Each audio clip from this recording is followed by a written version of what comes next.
Hey everyone, it's Analysts After Work episode. I don't even remember what episode we're on right now. You know what? It doesn't matter. They're all great.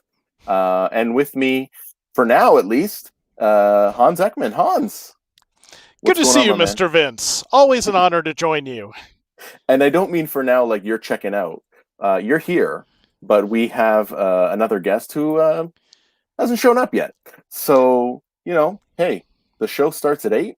We go live at Yep. 8, and when he decides to show up, that's when he gets to. When I bring him in to the feed to the show, that's when he gets to come in.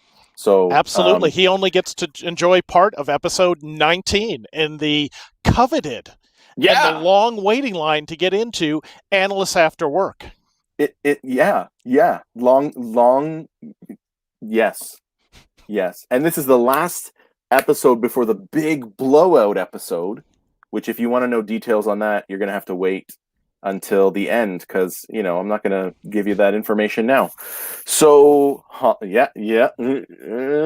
So Hans, you've been on before. Yes. We've got other returning guests joining us in the chat. We've got as I've named her last episode, Joe Foe, Jennifer Forrest, Steve is here, Jared's here, Judy's here, Danelkis is here. Wow. You They're all here to see you. Yeah, I don't think so. But you know how this goes. What are we rocking tonight? You know, I am almost embarrassed, but in honor of you, Uh-huh. it is Canada Dry Ginger Ale. Amazing. Canada Dry. No drinking for me tonight. I mean, it's not it's better than the champagne of ginger ales. It is. It is right? one of the best, and it's Yeah, diet, so I won't get. I won't add on the COVID 65 pounds. Tremendous. Well, I appreciate your commitment to Canadianness. And finally, look who showed up. Finally, I was my backstage. Buddy, my boy. Backstage. You were not backstage when we started, my friend. I was getting makeup. My man. I was in hair and makeup. My man, Mike Martino, making his debut on the show. Mikey, what's going on, brother? I'm doing good. How are you, Hans and Vince? You've never met Hans before, have you? I have not. Oh, no. You guys, great to meet you, now, brother. Hans is great to meet you. One of my favorite people. I say this a lot, but I really mean it with you, Hans. One of my favorite people, because I feel like if I have a question about the insanity in the world, or in particular one country in the world, I can go to Hans and have a very open and honest discussion, and then we still like each other at the end. Absolutely. Amazing. He's the best. Thank you. Amazing. Right? Likewise. Mindy, you're also Mindy and Steve and Jofo. I like you. I love you guys too. Judy, good webinar today. Steve's here. Who else is here? Kat. Hey, Kat from Austin. The comments are a literal who's who of who we would be hanging out at the bar after a conference. It literally is. So, Mike, this is your debut. You don't know, but I did prep you. I'm actually really excited to have you on the show. One, because we are the co-hosts of the Business Not As Usual podcast, which for a while hit the top charts in Canada and South Africa. Yes. But you are the first. What? And previous iteration was like 12 the Philippines or something. Yeah, we were big in the Philippines. Look at us, international. But you are the first non-BA, non-PM on the show. Oh my God, it's going to be a disaster because I don't know anything. I don't know what I'm talking about at all. Dude, well, I pre-warned you what this was like. So you the first question everybody gets is, what are we drinking this evening? And I'm counting on you to bring some thunder. I am bringing. I brought the big guns for you, Vince, because I know this is my first time. Yes. It's so my drink I was gonna say, for everybody that knows, nobody knows because your friends don't know me. Yeah. I'm a big bourbon drinker, and I have a beautiful 1792, courtesy of my friend Aaron Rickson, who told me it was a great. It's a small batch, so that's what I'm drinking tonight. Well, and for this I occasion, I want to correct something because they don't know you yet, but you are 2 weeks away from your BBC debut on your first try, where we are co-presenting the missing pieces of the digital transformation puzzle. Yeah. So I'm pretty sure I'm just riding your coattails into that. Not at all. To say it's my first time, it was like, I'm Mike, just coming along for the ride. You're presenting at the biggest BA conference in the world. Now, Jofo is going nuts in the chat. She wants to know what you are. And without getting specific, if he's not a BA and he's not a PM, what the hell is he? Like, how do we I have no designared I'm going to bring nothing to this conversation. Well, see, Jared knows who Jared. Jared saw your name when the submission went in and said, "Mike Martino, need him." Oh, that Vince guy. Yeah, I guess we can get him too. Mike is a I would say senior executive in a major organization undergoing a transformation at the moment, and so comes at this from a customer digital perspective, which is how we sort of started working together several years ago, because you had that very external view of the customer and the digital channel, and I had the process, and it just sort of meshed together, and it's been lightning in a bottle at moments. My actual background is user experience. So I was a user experience analyst before entering the ranks of senior management. Right. Oh, so you are kind of a BA then, because okay, we're not going to get into that. So I put in the chat that I'm going to do something a little different tonight. I am doing a choose your own adventure. For you in the chat, I found these bottles as I was tidying up. Now, these bottles are probably older than I am.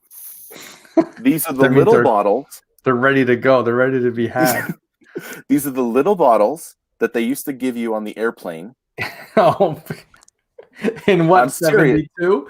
And yeah, I'm serious when I say these are older than I am. So I've got a nice Canadian Club. I've got some orange thing from Italy. And I've got some Canadian whiskey from Danfield's. So in the chat, I mean, just what should I? This is a choose your own adventure. What should I have this evening? My glass is ready. Until then, chat away. Who's picking that? Who's picking that? The people in the chat. The audience? So we've got a number. We are joined by the who's who of the BA world, and hopefully they put something in. Otherwise, I'm just going to sit here with a glass empty. But so this is interesting because Mike, what does a user experience analyst do? Maybe we'll start orange thing. Thanks, Jen. What does a user experience analyst do, and how does that translate into, let's turn this into a bit of the podcast. How does that translate into transformation and analysis? And how does that help you? So a pure user experience analyst is really needs the help of a BA. How about that? Hey. Get everybody on my side. Hey. So in the classical sense, and when I was coming up through the ranks, when you're trying to create digital products specifically, and at that time we really cared just about the experience and what customers needed to go through. We would need other people like yourself and the people on this call to help of what the business requirements were. But we really try to create a flow and screens that someone could just come on the internet, they would close their eyes and then be able to use the product or service, whatever product, digital product that you wanted as a company, that they could actually use it without a lot of, really with no questioning on their part. Like they would You just want to click a say whole it, say bunch it, of things without without Say it. agitation, No, completely Go ahead. completely effortless. And then magically they buy your product, or if you have like a screen of which you want them to purchase something, it's very easy for them to use. So it really focus on the customer. I mean, it's much more than UI. It's a full user experience analyst knows how to test without leading the person. They know how to make changes. They know how to research right from the beginning. Now it's all like we used to call things like contextual interviews. Now everything's fancy. Everything's ethnographic research, large customer. Everything's become customer centric, but really, it's really focusing on the person who's using it. It could be internal, external, and how do you make whatever your product is as effortless as possible. Right. Well, and that's where we sort of started aligning on things, because we know, or I think you noticed, I'll give you credit, that the biggest customer pain, and if I get this wrong, tell me, the biggest customer pain coincides with your biggest process pain. And so if you can right? So it became sort of, now one thing I like, and this is where I wanted to have you on the show.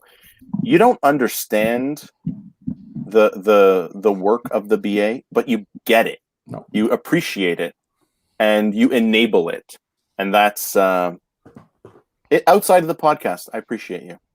Thank you, Vince. So, well, when you think about it, yeah. A user experience engineer can actually be a BA's best friend, or if we want to translate into our new Agile DevOps menagerie, to the product owners. Because if you're really trying to gather how features are going to be used, what's important, how do you deliver the value, whether it's an external customer or internal, the user experience engineer, analyst, whatever the title they have, really are experts at, as Michael said, not necessarily leading them to the answer you want, but finding out what are they actually going to do with it. And this can really provide great insight to help prioritize your roadmap, help you specify the elements in your backlog so that you actually can translate those into actionable items before you have a release that drives everyone crazy or ends up turning into a Twitter war as people are making fun of you. That's right. Yeah. Now, speaking of roadmap, and this is where this potentially goes off the rails. I was telling Mike the other day in the lead up to this, Hans, when the zombie apocalypse breaks out, I'm going to your place. And I think he wants to Vince and I are packing up in a hurry. Yeah. So I won't be here. I know. I've heard of this like magical estate compound that nobody knows about, and so I'm trying to get an invite to that, so that I know where it is. Because you are invited. Bring as much food and your own clothes, because you don't want to wear my stuff. No. I mean, it's that's a lovely shirt. But thank you. I dress a little bit differently. So and we talked about this when you were on with Jofo. I wouldn't call you a survival. Are you a survivalist? You're not, right? No. But what is it's a prepper. I am a short-term prepper. So to take it away from the extremist reality shows, which they want to show crazy people. Yeah, if you think about it, you're not a BA, right? As a BA or a PM, you have templates, you have tools, you have techniques, you have all of these things in your toolbox that help you adapt to whatever the situation it is. If you live on the coast, you have a hurricane kit. If you live up north, you have your winter survival bag that you keep in your car. That's prepping. It just means bad stuff might happen. So why don't I figure out what are my options? What am I going to do ahead of time? And then maybe there's some things I should have ready to go. And then prepping basically then just extends in duration. If I get stuck for a couple hours, do I have a battery charger for my phone so I can keep talking to people?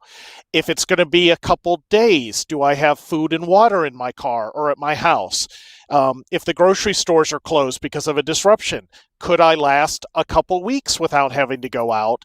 And then really, when we talk about short-term prepping, you're really saying, do I have enough food, water, power, warmth, whatever I need to comfortably survive 3 months? Pie also. Right. 3 months, yeah. Always start with pie and that cake. was my favorite story from that one. That story was amazing. So Hans, you know what's funny when you said that, like on Netflix there's like extreme preppers, and they have like those people that daily go into the bunker and then go, how many waters do I have? 300. And then they go the next day and go, I still have 300. So I think obviously taken to the extreme, but we've had times up here where there's been an ice storm and then we don't have power and everybody's like losing their mind because they have nothing. And all it is you're a little bit prepared as opposed to the people that are just flying by the seat of their pants. When everything shut. Go ahead, Vince. No, go ahead. I think we're going to go to the same place. Go ahead. So two things happened when the world shut down temporarily because of COVID. Everyone who was unprepared rushed out, bought the wrong items, bought food they didn't want to eat, wasted tons of money. 18,000 rolls of toilet paper. Yeah, just craziness. I looked at, so basically if you're prepping, just like PM, BA, anything, you have a plan. So I looked at the plan. All right, the first week or a couple weeks might be stressful. I'm gonna buy cake. I'm gonna buy pie. I'm gonna buy a ton of cookies because we're gonna turn this into an ice storm party. I made sure I had plenty of extra beer and alcohol because I knew that would be the second wave of stuff that would disappear. There wasn't anything else I needed. So that was comfortable. But the mistake people made was a lot of people said, are you really happy? Like, finally, all this prepping paid off. You must be so excited. And I'm like, the world's ending. Are you excited? Exactly. I don't want bad things to happen. I just want to suffer less if they do happen. I would rather none of this happen. It's horrible. It's awful. I would rather have my normal life and we're sitting at a bar having this conversation in person. Yeah. That isn't it. So the prepping, it's for me, it's a way of taking stress away from things by saying these things could be bad. Now I don't have to worry about them because I have a plan. I have supplies. I can last long enough to resupply. And the cost to extend past that into the extreme is astronomical. So I have no desire to go there. If I can't last 2 to 3 months here, I'm going to have to go someplace where I can survive. And if there's no place I can go to survive, it really doesn't matter because then the world is ended and Mother Nature takes control and the meerkats will probably become the dominant life force and build little tiny skyscrapers. So what is the next dominant force? Let's imagine a world where people disappear. What animal, because it's got to be, maybe it doesn't. What rises up to become the dominant species of the planet? I don't know that we can predict that because whatever takes out humanity, nature will. I mean, you can look at Chernobyl and you can look at some of the abandoned cities. Nature just took over and it went back to normal. So if it's a super volcano that takes us out, it will be animals that probably sea creatures and animals that adapt to the cold or are in tropical areas where the cold is survivable. If it's a meteor, the same thing. So the life forms will adapt and then we'll see new ones come out of it. So it's hard to say. I don't think there will be anything dominant, because primates are probably the best opportunities. But since chimps and others aren't developing that fast now, it could be thousands and thousands of years before there's another plague on the world like humanity. Sure. Fair enough. Mike, same question. Raccoons. And if you're from Toronto, you know that they survive everything and are basically ruling the downtown core right now. So the I'm gonna go cockroaches with of the night. Yeah, I'm gonna go with trash raccoons. pandas. Yes. Hans, so when Skynet hits, Yeah. when the real Skynet hits, a few humans and then raccoons. Google, Google Skynet. Yeah, Google. Exactly. I didn't want to say it, but I don't want to be banned from Google. So look, it wasn't me, Google. Gmail. We love the search engine known as Google. It's a great place. Hans, as I'm looking at the calendar and I'm making note of who's here, I'm noticing we were supposed to be hanging out this week. Yes. Now I'm a little sad. Yes. Instead, we'll be doing it virtual in 2 weeks. Yeah, but it's we were supposed to be in Boston this week for Project World, and now I kind of miss legal seafood and hanging out with Steve Jones. So I'm a little down now, and for those that are wondering, because I know Jennifer Forrest has asked a couple times, this is absolutely the sweetest, most terrible thing I've ever done. So she also had a question: 5 things we can do to mentally survive a quarantine, and then we'll throw that out for what you are. To me, it's you've got to find a release. So, cabin fever, whatever it is, office fever, Zoom fatigue, whatever we want to call it, find something that gives you a clean and complete break. A lot of people went out and started walking. They may have a diversion, but ideally, take your office and separate it from the rest of your house so that you can completely disconnect. If you walk by your kitchen table and look at your laptop, you have mentally rejoined work, and you're going to burn out. So you've got, and realize the warning signs. Just look for something fun. Look for something silly. I've become a YouTube junkie with playlists, just having fun. Like Jel's Marble Race is the greatest thing I've ever found. It is a marble competition where the marbles compete across different events, and it is narrated as if it was an actual sporting event, and I have become completely infatuated. It is so funny. You're cheering, Midnight Wisps or my marble team.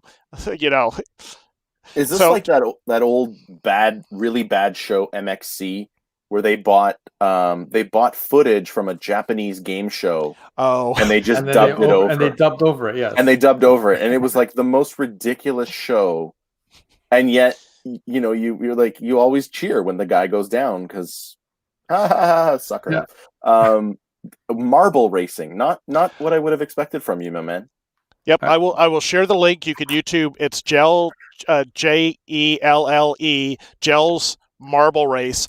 Stephen, last week tonight sponsored the last season.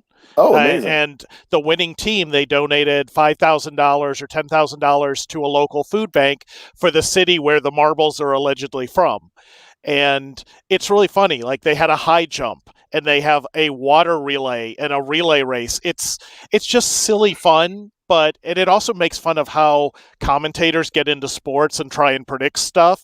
They do the same thing. Like, if a marble goes off the course, they're like, well, the ambulance is going. We're going to check and see if he's okay. We hope for the health and safety of the marble. Things like that. And I'm going to apologize. There's a mosquito who has landed on my webcam, and I'm going to try and zap him.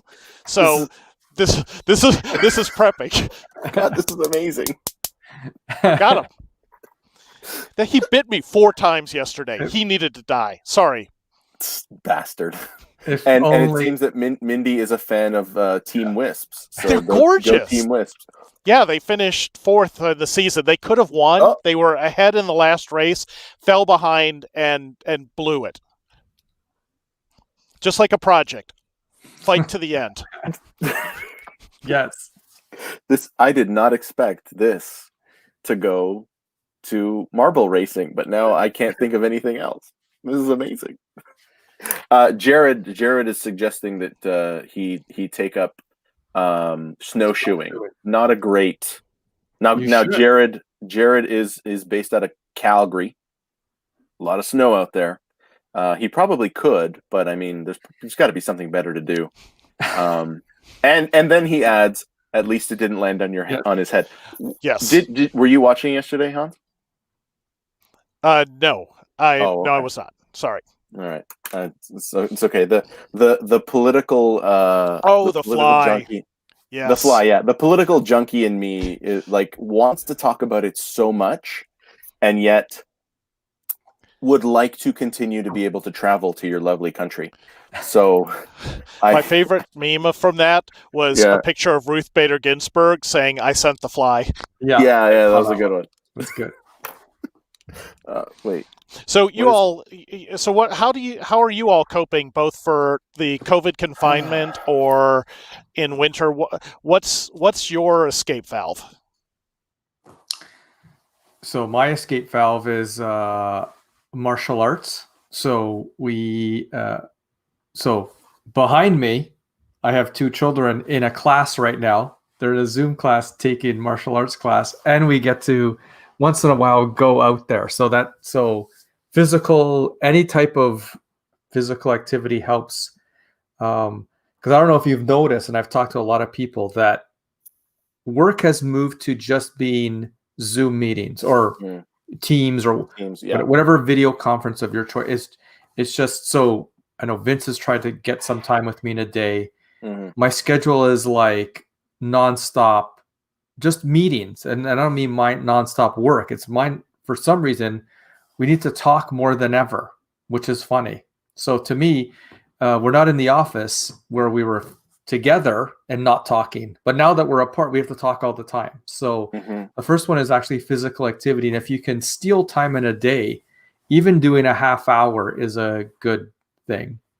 And then sometimes, just because I get agitated, I will jump on, even though there's a meeting going on, like YouTube. And my newest thing that I'm addicted to is the Professor of Rock, who goes into these great 20-minute in-depth stories of a song. So I'm a big music buff, and they'll be yakking about whatever over here on this side of the screen, and I'll be on YouTube on the Professor of Rock, and it just gives me 20 minutes away from whatever's going on. So mini vacations in a day are very helpful. Yeah. And not an exaggeration on, and maybe this speaks to the fact that I'm not nearly as busy as you are. To get a half hour, it used to be I would drop by your office. Mike, want to get a coffee? Yeah. Okay, let's go. And then it was, I'm looking at, I think I booked something with you 2 weeks from now.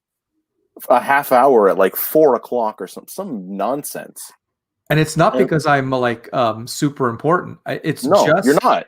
The culture has just accelerated and I don't know how maybe people can jump in, but I did talk to some other people at our karate club, because I don't get to talk to anybody else except people at work, and they're the same thing. What's funny is they were always working at home. What's different is the rest of the company is now working at home, and now they're it's out of control, because they worked at home for a decade. And so I don't know what it is, and if somebody can jump in, I don't know why this insatiable need to talk to each other constantly. I don't know what it is. I think it's I mean, especially for those people that crave the human interaction, and we've talked about this, Mike, the extroverts that are dying to get back to the office, and not to turn this into an extrovert thing, but they're dying. And I think part of it is they are exposed in this new world. You actually see how much or how little they actually do, and they don't get to do the FaceTime coffees for a day, or they don't get to do that anymore. And so they are dying to get back in the office because they crave that human piece. I like a little bit of it, but even then, I don't want to hang out with everybody.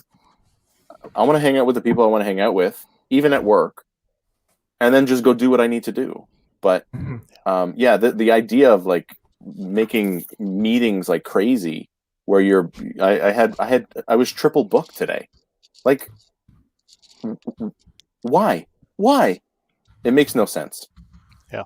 Anyways, I've seen the same thing. I've been working almost 100% remote or on the road for 4 years now, so yeah, nothing really shifted. And for a lot of people, there's two bad sides to it. One is definitely the people who are trying to crave that communication are overcompensating, or because we're technically in our office 24/7 now, instead of putting in 8 to 9 solid hours, let's break it up and work over 14 hours and end up only taking a 2 to 3 hour breaks in between. And that's really where the unhealthy part ends up coming in, and the potential burnout. I think the other is people are just so sick of their families. And it's like, if I took a week off and didn't go anywhere, I would be happy. If I'm stuck at home because I'm not allowed to go out, it drives me crazy. So I think a lot of people, it's the fact that you can't go out and be normal and do things. They're using Zoom and Teams and chat and all these virtual coffees as an escape mechanism. Yeah, and which it's not is a healthy one, right? No, I know. Yeah. But that's what drinking this was. is much better. Yeah, okay.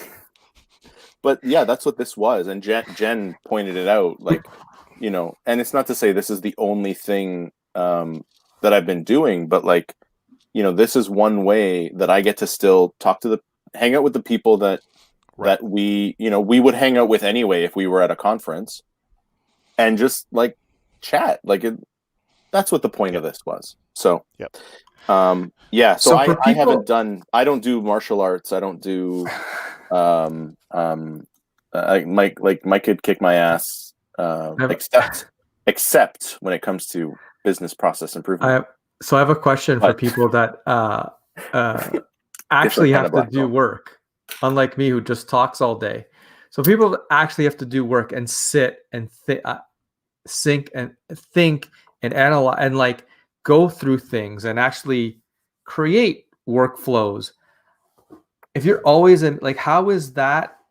And you guys can jump in. Like, how is this new world affecting the way you're doing work?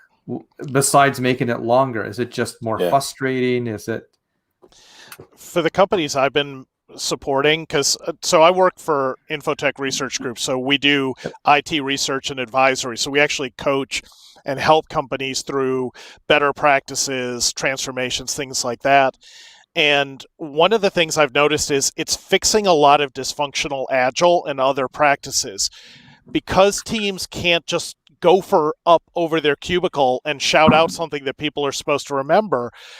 They're actually documenting and recording stuff in systems, and they're collaborating much better. So we're capturing those lost conversations, and the information management for a lot of groups has definitely improved, and we're seeing improvements in quality and productivity because of that, regardless of extra work hours. So we have to be so much more deliberate. We're actually paying more attention to how we communicate. Now, I imagine it'll only take a couple days before everyone breaks that once we get back together and goes back to their horrible communication styles. Yes. And then so Agile doesn't mean you just get to yell something over the baffle, as we like to say. We should all create an app called Over the Baffle that starts with, hey, have a question. The going back to that shouldn't be. That's not agile. That's just being lazy. So the documenting part I get, and it's fantastic, but the thinking part, like, I think what I missed the most in the last couple of months is having time to think and process, and then read something over here on a white paper, then go, how does that fit into my company? How do I how do I not just take this white paper and just go, we should do this, but instead think, Right. how do I take this thing and make it part of this culture and all these things? That's what I'm finding the most difficult, to be honest. Well, that's why you're a thought leader, though. Looking at the group and looking at the people that are assembled on the chat, the reason we're drawn to each other is thought leaders look for patterns and information in unusual places and find ways to apply it to new problems. Mm-hmm. My background, my degrees are in zoology, aquatic ecology, and science education. Why I'm in IT is, like many other people, I accidentally stumbled into it and it was paying really well at the time. And you were a cop. Yeah, I was. That was one of my many jobs. And so for me, I apply principles from ecology to normal things, like the process thinking that an ecosystem is greater than the sum of its parts. What IT project, what business isn't greater than the sum of their parts? And I think that's what really helps people rise and succeed, where others are just trying to follow the recipe and they're never creating anything new.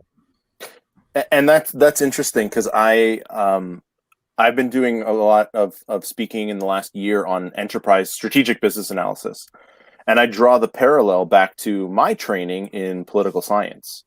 And Yep. I had a specialization in international political economy.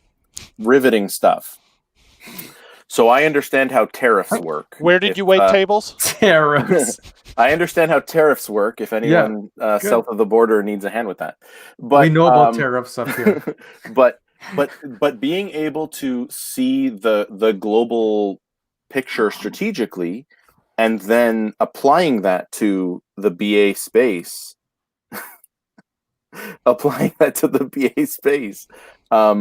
gives me that sort of global high level perspective.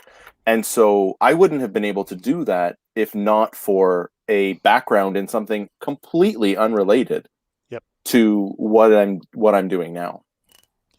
So you're right. It's this blending of different disciplines into something completely different, completely new. No, go ahead, please. To answer the chat discussion. Yeah, there's a lot going on. That is really my bookcase. That is the bookcase from our library. It's not my office, so I'm using it as a virtual background. And I did set up a green screen last week. And my wife has read all of those books. I do books on tape, so that very top shelf over my shoulder there are all books on tape that I've listened to. So I'm a bad reader.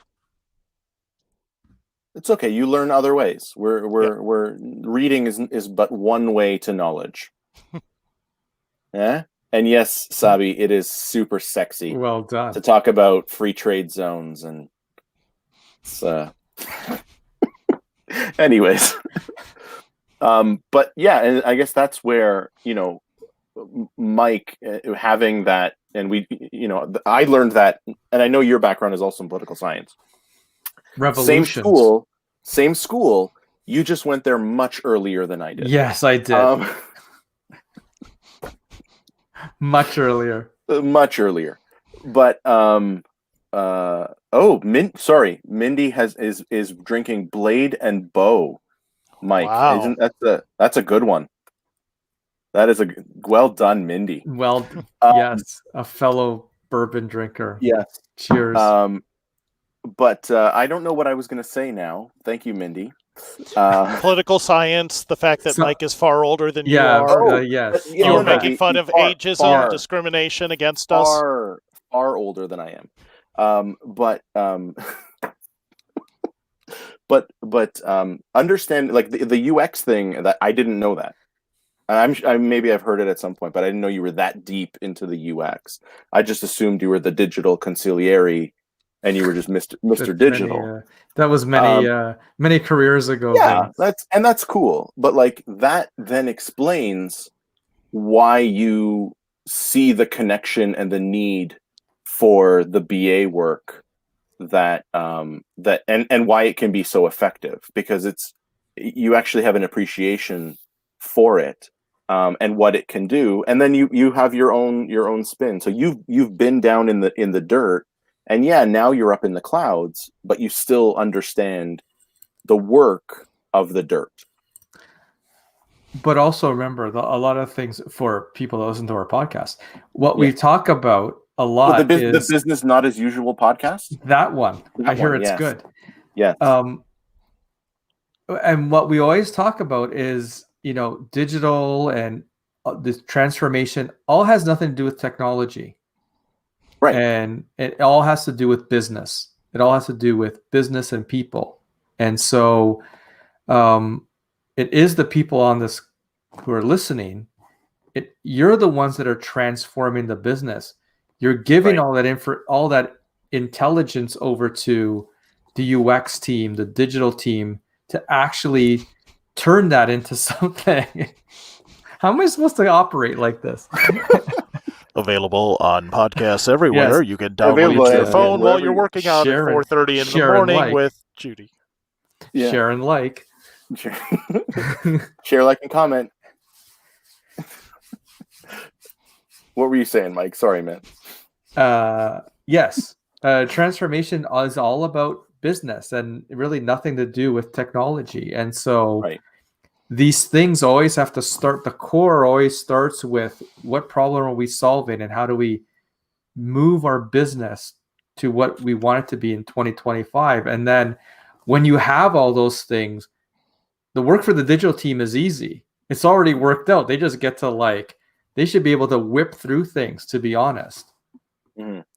So would it be fair to say that in business terms, you're helping helping organizations skate to where the puck will be, in the words of the great Wayne Gretzky, an American everyone can be proud of? Yes, we're the Wayne Gretzkys. Bite your tongue. Bite your pie-eating tongue.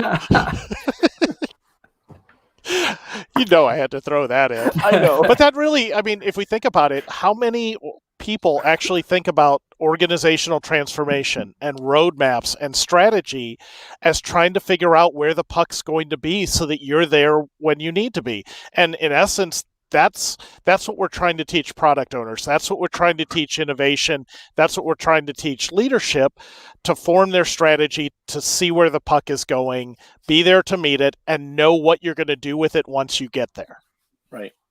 I've been saying that. I did a keynote in at the IIBA Phoenix Business Analysis Day a couple weeks ago, where I used a quote from Phoenix Coyote coach Wayne Gretzky, and it was about the BA needs to know where their career wants to go, not where it is right now. Same idea. I'm doing at the aforementioned BBC, after our talk on the missing pieces of the business transformation of the digital transformation puzzle, I'm doing a practitioner chat on launching into leadership. So because to me, BAs are the ones that should be making business decisions, because they have all the knowledge to do the analysis, but also get to make the decision. The problem is they're afraid. I know I am going to get just completely dumped on for saying that at BBC. I know. I'm calling it right now. I haven't told Jared, even though he's on the line. Right, he's watching live, but I can almost guarantee some people are not going to be happy. It doesn't mean it's not right, though. And if I'm not saying everybody needs to do it, but I think there's an opportunity for us to really put our stamp on the organizations and really bring maximum value by moving into leadership roles and driving, not just leading without authority, but actually having authority to make decisions. Because that analytical mindset, it doesn't go away once you get promoted. Right? Thank you, Jared. I appreciate you, brother. Dumped on. Thanks, Jared. Yeah. Well, and that's really, it's one of the... And Sabi's a PM, so let's not take him at, he's a PM. So, that is like a systemic problem in the BA profession or in your world? I think so. Oh, and absolutely. I've talked about this in a couple of my talks. Some of the worst advice I ever got was, don't don't try to move up too high, because eventually you just get your head chopped off. And like, what a terrible. I'm not sure what that means, but okay. Well, if you rise too high, you expose your neck, and it makes it easy for someone to chop it off. But okay. That was the advice, and it scared me for a while, because it's like, well, maybe I should just stay where I am and be good with that. But I think I don't know what the intent behind that was. Mm-hmm. But like, that was really bad advice, because I think the thing that holds people back the most is a fear. Advice. It's bad. It's terrible advice, but it's a fear of trying. Well, wasn't that the difference between Alexander Hamilton and Aaron Burr? If you speak out, then you get yourself in trouble. Right. You know, that was the essence there too. I will say that all of my best career stories, success stories, ones where, you know, I'm most proud of what I've accomplished, have been areas where I took a risk and I led without authority and did something that needed to be done and kept trying until it was successful, or, you know, had to be shelved till the time was right. Mhm. And that's, I think that is one of the biggest weaknesses I see in a lot of BAs. They fall into the trap of being scribes and being translators, and not valuing their own input as part of the process, and not trying to be part of the solution.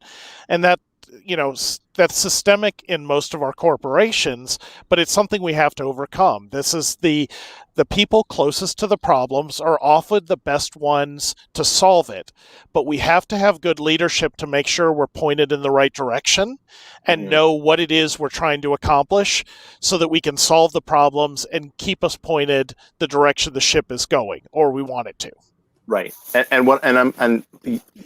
think we've been convinced for so long that we can lead without authority, that we've given up the pursuit of the authority, because it's way easier to lead with authority, I think.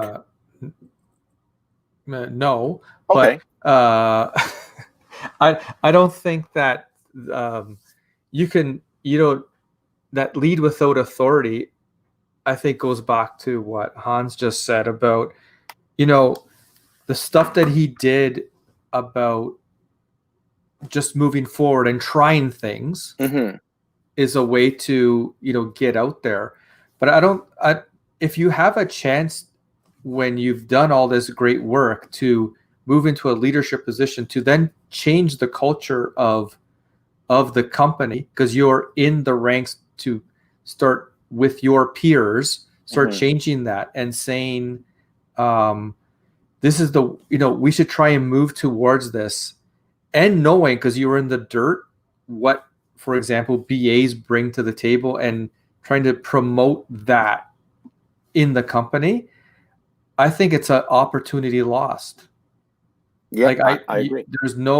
I don't think that you're any type of martyr just to say, I can lead from anywhere, so I'm just going to stay here. Like, you're doing yourself a disservice. You need to always keep moving forward. Always in any endeavor. Yep.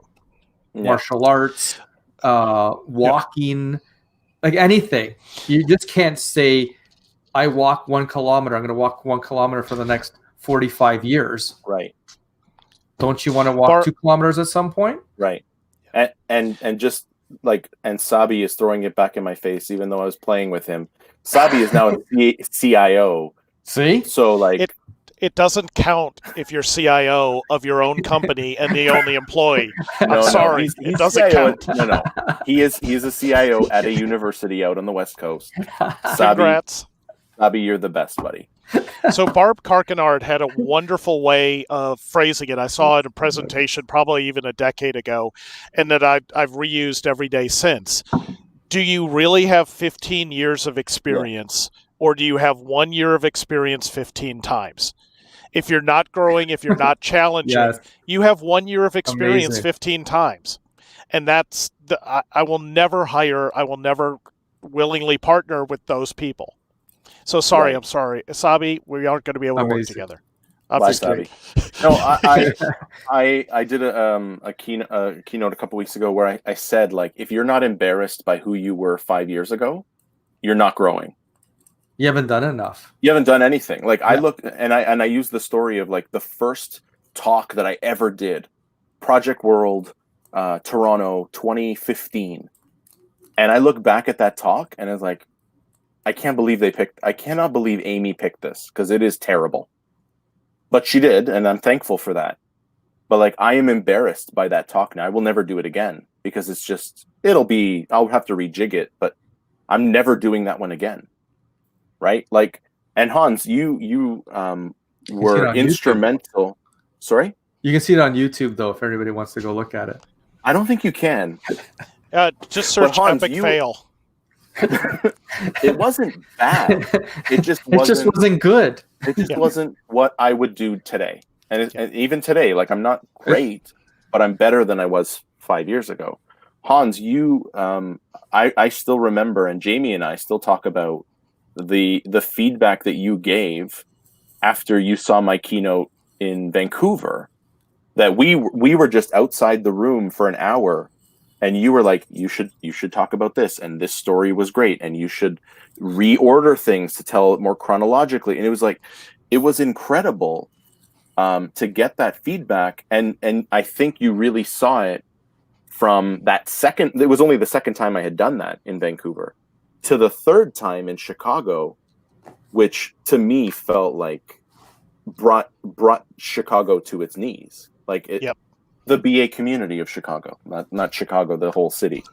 So, like, there's another. I was embarrassed by something that I had done 3 weeks prior. Right? That to me is it's continuous improvement, just applied at the individual level versus at the organizational level. Right. Well, and as you practice anything, those skills become easier and more permanent. And the hardest part, and for everyone out there, because I don't know that enough people hear this, when you're telling a story, when you're trying to communicate, you already know what you want to say. It's not what's interesting to you. It's not the nuance. What's the value that the audience wants to get out of it? What's important to them? Whether you're in a stakeholder meeting, whether you're doing a presentation to the board, what is it that they want to get out of it, and and what is the outcome you're looking for? Because you've got to position it, you've got to tell the story as if you're from the audience's perspective, and that one flip from you to what is it the audience wants to get out of it will do more for improving your communication than anything else I could share. Well, and I got some really good advice from David Barrett on that, especially as I was starting to move into keynoting, which was like, you have to connect with as many people as possible, because when you're doing like a track session, they pick you. Like, they're looking at the agenda and they say, oh, I've seen this guy before, he's good, or that's a topic that I'm interested, or I don't like it's the lesser of the 4 evils or the 3 evils, I'm going to go to that one. They pick you. When you're the keynote, they aren't picking you. So you have to find a way to connect to as many people as possible in your allotted time, which is difficult. So you almost are forced to be more inspirational or motivational, because you're still trying to elicit some action, but it's not as much teaching as it is just being transformational. I think is a good way to. It's not. Whereas I think the track sessions tend to be a little bit more transactional. It's like, I'm gonna show you this tool. I'm gonna show you how it works. And this is why I think, like, my Ugly Babies track session has resonated so much, because it's a keynote in a track session. Yeah. And so, you know what I mean? But like, even that one, it's like, oh, I should make that one better. And it's not, anyways. We are, the hour has flown by. We are coming up at time. I've been trying to keep up with the comments, but they are flying fast and furious, especially from Steve and Jofo. 8:55. 8:55, dude. Wow. How is it already You 8:55? see what I'm saying? Like, this hour flies by. But we've got a couple minutes left, and this tends to go over. Mike still hasn't finished his drink, so maybe I'll go to you. It was a big pour. Hey, Keep going. I did go through 2, by the way, and the Danfields. No, there was a little bit. There was a little bit of like sediment at the bottom. Yeah. So, well, it was from 1972. So what do you expect? It's still in the cup. But with the last couple minutes, like what is the message that you want to put out? And I'll start with you, Hans. What is the message that you want to communicate to people? And then, if they want to know more about you and the stuff that you do, where can they get you? So I'd say part of it comes down to one of my core philosophies. And it goes back when I was young, I wanted to save the world. And one of the things I learned while going to grad school through the environmental movement was think globally, but act locally. We can't necessarily influence or change the big picture, but everything we do can build and improve. So with every interaction, with everything you do, you can make the world a better place. You can make your work, your company, your relationships, everything can get better if you just take a little bit of effort and put it to those things that don't matter. My wife used to tease me because I would collect shopping carts. As we're walking in, I would collect random shopping carts that weren't put in the stalls and push them up to the front of the store and leave them there back when they didn't have a sanitation process attached to them. And she's like, but there's people who are paid to do that. And I'm like, right, but I'm already walking there. I'm getting them out of the way. It's saving them time. They can focus on other things that have value, and it didn't cost me anything. Why not? If you see a piece of trash, why not pick it up and throw it away? Those little things can have a huge difference if you apply it consistently throughout your life and just say, listen, is it worth making that little extra effort on this communication or this email or reaching out to this person? You'll never know how far reaching that is, and that's how we get an economy of scale. Because everything you heard today from Mike, from Vince, you're going to hopefully share at least one thing with someone else, and they'll share it with someone else. And that's how these good messages spread. That's how we create thought leaders. So for the second part, I publish everything I do, my presentations. I publish it all for free on ekmanguides.com. Help yourself. I'm a little behind on posting. It's been a little bit busy, but everything I've ever done is out there for your use. So I hope you enjoy. Connect with me on LinkedIn. If there's a way I can help you, I'll do my best. And if I can't help you, I'll turn it over to someone smarter like Mike and Vince, and hopefully they'll be able to. And I can attest to everything you do is on your website, which I think I put a lot out into the world, but I haven't put out my whole slide deck with notes and everything. Like you are a giver. So and again, one of my favorite people. So happy that you could join. And I know we've got a busy day tomorrow because we've got the part 1 of the Uncommon Conference. Yep. So it's going to be a crazy day. So happy that you could be here, Mike. Let's end this the way we end every podcast. So I like to say, I think Hans and I are like kindred spirits. I think so. That's why I wanted you guys together. Honestly, everything, I agree. Everything.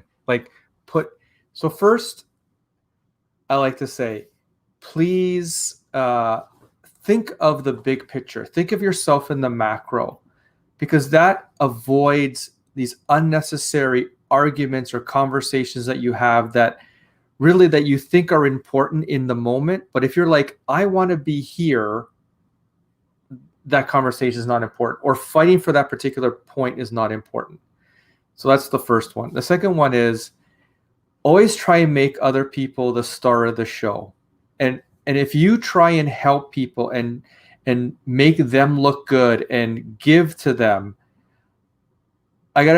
So I've done that. I continue to try and do that. I have more work. I gotta turn work away because everyone knows that you're thinking of their best interest, and it goes back to the Seth Godin book Linchpin.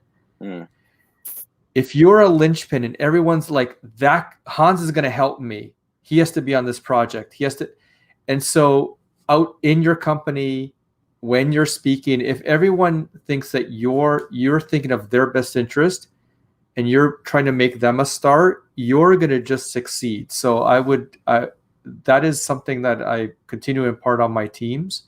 Always think of the other person, because there'll be more work than you ever thought of if you go that route.